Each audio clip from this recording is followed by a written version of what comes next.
I'm 42, dating Tim, 59, a widower. He's in banking and I'm a bartender. I know what it looks like. His 2 daughters thought the same thing. But he's broke as a joke and I've got a trust fund. So, actually no, he's broke because his late wife got cancer 3 times. He ran up 6 credit cards, took out a second mortgage on the house, cashed out his retirement, everything and anything to get her the treatment she needed. And then, to get enough treatment to see both daughters married. His daughters live a 6-hour drive away. We went to them for Christmas last year and the year before. They ignored me, dragged him away when he tried to include me, and prevented their husbands from making even small talk with me by talking over me. The first year, Tim chastised them and they apologized to him, not me. They blamed the pain of seeing their dad with a woman who wasn't their mom. In year 2, they did it again. This year, I told Tim, not again. He could go. I would never ask him not to see his daughters for Christmas, but I'll stay here. Tim didn't love the idea because my going with him meant we could share the responsibility of driving. When his back started to bother him, he hates to fly. His 2010 Death Trap is starting to go anyway, so I leased him a comfy luxury ride. My brother has a dealership. He called the girl, super excited that he'd be able to see them more often without having to worry about his back. She then blew up and accused him of spending their mother's money on a bullcrap house and car to impress some bimbo bartender, and didn't offer them a dime for their weddings. In the ensuing argument, it came out that they assumed there had been a life insurance policy. Nor did they have any idea about the credit card debt or the second mortgage that the house was underwater on, or that Tim was looking at foreclosure and bankruptcy until he moved in with me. They didn't realize it was my house that he pays no bills for, except the water bill. He takes excessive showers and shares groceries. Now the girls want my number. They are sorry I felt lonely at Christmas. They want to come visit and stay with us next year, conveniently in summer. I live near a beach. I told Tim that I was absolutely not going to give out my number. I'm happy to be polite if they come to visit Tim, but we're not going to be friends. If they talk to me for even 2 seconds, they'd have understood. I'm not shy about admitting that the only thing I've ever contributed to my blessed financial state is not developing a crippling coke addiction like my cousin Danny did. Tim thinks I'm being too unforgiving. They would have warmed up to me eventually, but knowing how generous I was with their father made them warm up quicker. I maintain I don't care about now or later. They had their chance not to be catty brats over incorrect assumptions that I was taking advantage of him. I don't believe Tim had any idea the girls weren't aware that it's my house. I've heard him refer to it as my house to the girls, and I also had heard him tell them that I worked as a bartender for fun, that I don't need to work. Tim is prideful and protective of them. He shielded them from what was going on behind the scenes, so that they could spend as much time with their dying mother without being worried about him. I know he mentioned some things about the move helping him when he first told them he was moving in with me, but the argument was the first time he actually laid out everything to them in no uncertain terms about the house and the debt, and cashed out 401k, etc. I'm going to go with everyone's the idiot here. If he's prideful, it makes sense that he wouldn't correct them or intervene. Saying you bartend for fun doesn't necessarily imply that you have money. It could just as easily mean that your partner covers all the bills, so it's just a hobby you have. Calling it your house also doesn't mean he hasn't taken over the mortgage or is paying for everything else so you can afford it. Heck, they probably thought he bought you the house. I'd be upset too. Daughters aren't upset because they thought there was life insurance money that should go towards their weddings. But instead, he bought a car for himself. And they twisted it to be that he bought it to impress his girlfriend. They don't sound concerned that their dad is being taken advantage of. They sound entitled as heck. OP, he is right to be wary. Isn't OP now taking care of their dad in the same way they were concerned about him taking care of her? They thought she was sponging off him, but in reality he's got a pretty sweet setup, and living with her has taken a lot of financial stress off him. Not only that, but now they've learned dad is broke, in debt, and there's no life insurance. Funny, when the shoe is on the other foot, they want to be friendly with OP, not the idiot. You don't owe them a damn thing. Nothing good will happen with those girls. Their sudden interest feels like opportunism. Trust takes time. Be cautious moving forward. I, 28 female, have a longtime friend Lena, 29. Female, we've known each other since middle school.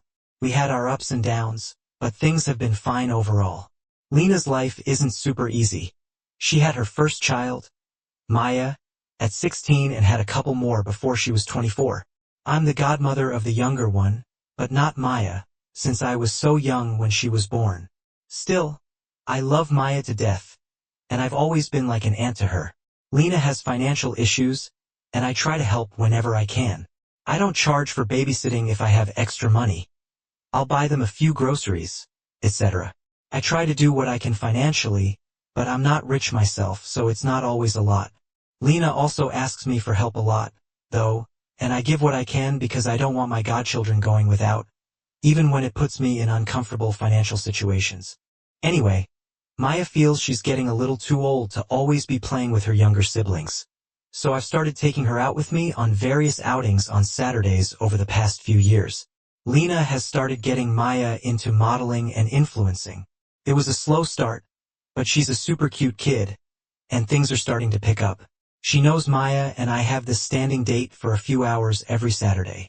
Lena came to me this morning to talk about this upcoming weekend. Apparently, things are really starting to take off for Maya. Lena has already had to turn down quite a few shoots, gigs, and whatever because she wanted to be considerate of our bonding time. But she says that's no longer feasible because they're starting to pay more. However, she doesn't want our time together to stop. She just wants me to pay her the money Maya would be missing out on if she could have had a gig that day. The one she can book this weekend is apparently $400. I won't lie, I laughed in her face at first. I thought it was some weird joke, like, you're dealing with a future superstar or something. But no, she was dead serious. She wants me to pay for the luxury of hanging out with Maya. The conversation basically ended with me calling her an idiot and a money suck because she wants me to pay to bond with her kid. Am I the idiot for being so rude to her? Not the idiot, of course. If I'd been in your shoes, I would have been flabbergasted. I'm projecting a bit, but I wonder if this $400 gig is actually real. If she really had a gig like that, the proper thing for the mom to say is, her career is starting to take off, so this Saturday is no good. Is there another time of the week you two can spend time together? Like Wednesday evening or something? I don't blame you for lashing out at it. Some things are so far out of line that it's sometimes hard not to. If Lena's prioritizing gigs over genuine bonding, that's a red flag. Maya deserves to enjoy her childhood, not just be a cash cow for a mom. Also, what kind of gig does a young teen do that pays her $400? This is well and truly absurd. What happens when Maya is invited to a friend's birthday party and it conflicts with an appearance? Shall she charge the birthday kid a fee to appear, tip the paparazzi off, strut into the party in Gucci shades and an ironic Yankees cap? Please. She's not your friend. You're her ATM. Her kids are her way of manipulating you to keep the bank open. Lena is a narcissist, so just cut her off. Just tell her that you may not be able to meet for a long time, but you will always have her in your prayers, and you look forward to seeing her again. If it makes you feel any better, Lena doesn't actually care about you, so no loss there, my sister. 37 is expecting her first child, and she decided to throw a gender reveal party to find out if they were having a boy or girl. We're not that close. She's a decade older than me, 27, female, and we're very different people, so it's not a great combo. Plus, my sister can be kind of spoiled and entitled, but still, we're family. I knew my family would expect me to be there for this occasion, so my husband was also invited. Some brief background. I've been pregnant 4 times but have no living children. My husband and I have taken a break to heal, so we can be healthy parents if we're lucky enough to have more children. When we got there, it looked very much like they knew they were having a girl. There was so much pink, and no blue, which left us wondering why the gender reveal was necessary. When the time came for the reveal, everyone found out my sister was expecting a boy. Her reaction was the reason I left. She got so hysterical and furious that she cursed and screamed that she wanted a girl. She was supposed to be having a girl, and who the heck was punishing her this way? Her husband looked equally upset by the reveal. I heard him say it was all bull and that it was a waste. My sister's temper tantrum saddened me and, honestly, sickened me. As someone who would do anything for a child to raise, we quietly left. However, it was noticed, and my sister asked why the heck we ran off without comforting her. I told her I couldn't. Her reaction was not something I could understand. She told me to save her from the outrage and dared me to judge her when she had every right to be upset. Her dream had ended, and now she's left figuring out what to do with a boy. I told her, given the losses I've faced, I could not understand, and I ended the call. She texted me later saying I was a terrible sister. Then my parents called me to say I should have stayed and waited for any feelings until after. They also told me I should just be there for my sister now that she's going through something. I don't understand. Am I the idiot? Not the idiot. Your sister has some definite entitlement issues, and throwing a tantrum like a toddler proves she has yet to grow up and be an adult. Other family members supporting her behavior will only make your sister believe that her narcissistic view of things is right. I'd cut off the lot of them if this is the way they choose to act. I feel sorry for the baby. They will always be less than the parents because they didn't get the gender they wanted. I'm sorry your sister is such a miserable idiot, and what your parents said is totally beyond belief. Also, I think there's something disturbing and toxic that all the family is enabling and supporting this response, regardless of OP's personal history or why. This reaction by the sister is incredibly childish, insensitive, and selfish. What does it really mean for this poor child? Why isn't the rest of the family more concerned about this? No one should have been comforting OP's sister or brother-in-law. Everyone should have been rejecting this response and shaming her into realizing she has a responsibility to love and raise her child, regardless of gender. Before you all jump down my throat, give me a chance to explain. I was with my ex, Venus, for over 10 years, from when I was a teen until I was almost 26. I'm currently 31. Venus was raised a vegan and has never, to my knowledge, eaten meat or any animal product while we were together. We had 3 boys. Male tween Mercury, male pretween Jupiter, and male pretween Mars. When I first got into a relationship with Venus, I started to follow the vegan diet because she wanted me to. I followed her even after we broke up, mainly out of habit. But during this time I had to be very careful with what I ate to ensure I got the proper nutrients, and my monthly food bill was sky high. I also had a lot of issues with depression and anxiety. About 3 months ago, I slowly started to reintroduce meat into my diet, and since then, I felt so much better. I haven't had to buy loads of vitamins or carefully plan my diet to ensure I got every amino acid or avoided deficiencies, and my food bill dropped. I also started doing research into kids who are raised vegan and found some things that made me nervous. I read that vegan kids can sometimes be shorter and might need supplements for things like B12, calcium, and iron if they aren't getting everything they need from their diet. None of my boys have started puberty yet, which might be okay, but since I hit puberty at around pretween, it got me worried about Mercury. They're also all in about the 5th to 15th percentile for height and weight, which made me want to check in with the doctor. This also made me very concerned after I learned that their vegan diet could have impacted this. I was never a short kid, but I don't know. I think I just assumed they were short for their age. When I brought my concerns to AGFI recommended introducing meat and animal products into their diets first, to see if it would help with growth, before considering other options. So, following that advice 6 weeks ago, I decided to slowly introduce animal products into their diets whenever they had their time with me. But it's been slow. I didn't want to introduce it too fast, and I gave them the choice with all the information I had and with what the doctor said.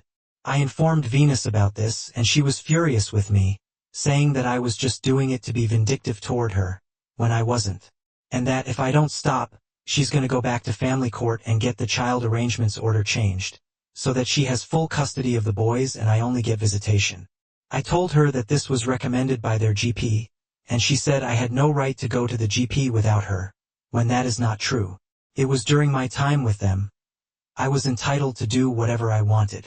She's calling me cruel, and she's been telling our boys that they should refuse to eat any animal products and say I'm forcing them, when this isn't true. And every time they've been over, they've loved trying new foods like real milk and eggs, etc. Some they don't like, which is fair. Am I the idiot? Not the idiot.